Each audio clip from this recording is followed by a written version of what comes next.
नारी माने नारी लोग आई बड़ी जा इतना मेहनत करे तारी तो कम से कम वीडियो देखा जानू रहा लोग यही से लड़की कहती है का पागल छोड़ दी। नहीं नहीं मत छोड़िए बहुत लोग का जीवन तबाह हो जाएगा। आवे के बाद कि वीडियो बनावता निफुरुती लेके जवानी जिस कुरुती में लेके जवानी वीडियो बनावता निफुरुती में लेके जवानी जिस कुरुती में और इतनो ना अरे कब पिन्ही साड़ी कब लोवर हो तब न बढ़ता फलोवर हो फूल है गुलाब के सुगंध लीजिए लड़कियां कहती है फूल है गुलाब के सुगंध लीजिए गरीब का बेटा हो पसंद कीजिए। बहू है गरीब सपोर्ट कर दीजिए पत्नी है गरीब की सपोर्ट कर दीजिए बेटी है गरीब की सपोर्ट कर दीजिए ले क्या कहती है क्या अरे हमारा से अगवा निकल गई सिलावा हमारा से अगवा निकल गई सिलावा बताओ एक साल से रील बनावत और हम 3 साल से मेहनत करत नहीं बताओ हमारे 1000 फॉलोअर है 1 लाख हो गए लिंकर कि हमारा से अगवा निकल गई सिलावा तो हेलो गाई जब न बनाई हमारी ला हेलो गाई जब न बनाई हमारी ला हे सारा आशीर्वाद चाचा जी के तरफ कब पिंडी साड़ी कब लो वाला हो तब न बढ़ता फलो वाला हो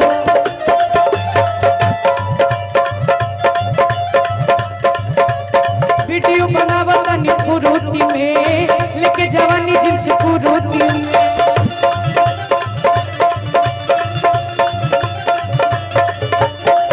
ढेर सारा आशीर्वाद हमारे दोनों चाचा जी की तरफ से ले क्या कहती है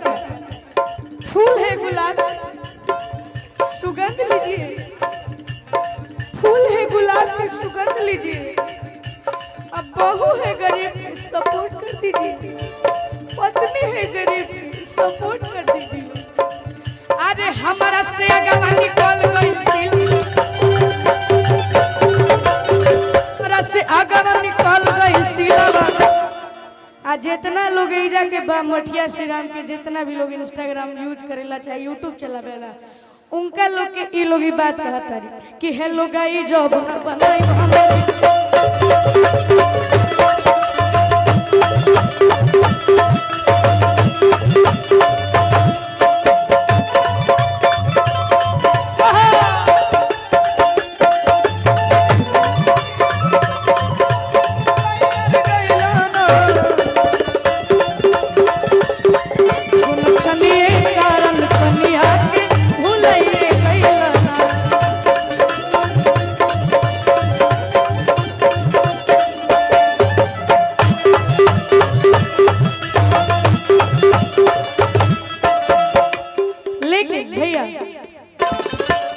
अरे तहरा पढ़ाई के नइखे कोनो जोड़ हो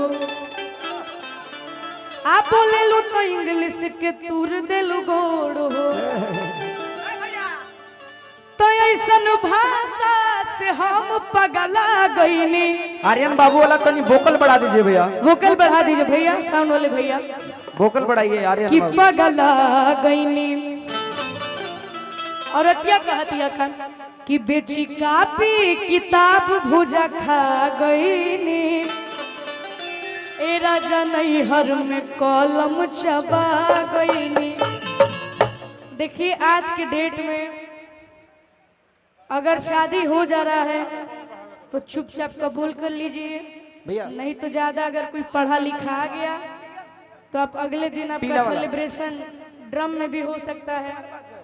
बाय द वे बहुत सारी चीजें हैं तो ज्यादा हम इस पर डिस्कस नहीं करेंगे। फिर काम कैसे करो तो जितना लोग कुवार बड़े खुशी से रह जा कोनो दिक्कत नहीं थे। हाँ नया नया जिनकर ब्याह भइल बा उन लोग के तनी दिक्कत वजह से हमारे गोपाल भैया हैं आवे के बाद भैया कोट दीजिए हमारे अपना बुढ़ वाले अंकल हम सबके बीच प्रणाम है। आवे के बाद का कहती है लड़किया कि तहरा पढ़ाई के नहीं कोनो जोड़ हो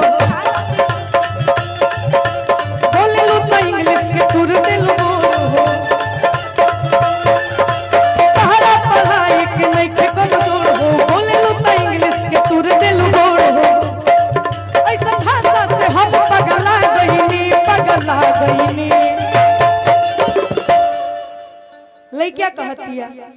तब बेची कापी किताब भुजा खा गईनी, बेची कापी किताब भुजा खा गईनी। रजनी हर ए रजनी हर ए रजनी हर में कलम चबा गईनी,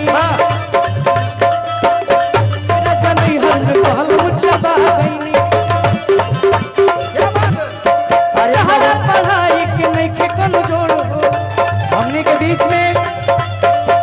भैया मीठा मीठा करिए। हमनी के बीच में भोजपुरी के सुपरस्टार गायक फिल्म अभिनेता बड़े भैया धनंजय भैया उपस्थित हुए। धनंजय भैया एक बार यहाँ आए ना, एक बार ताली बजा दीजिए, जोरदार जोरदार ताली होके के चाहिए। भोजपुरी के वो गायक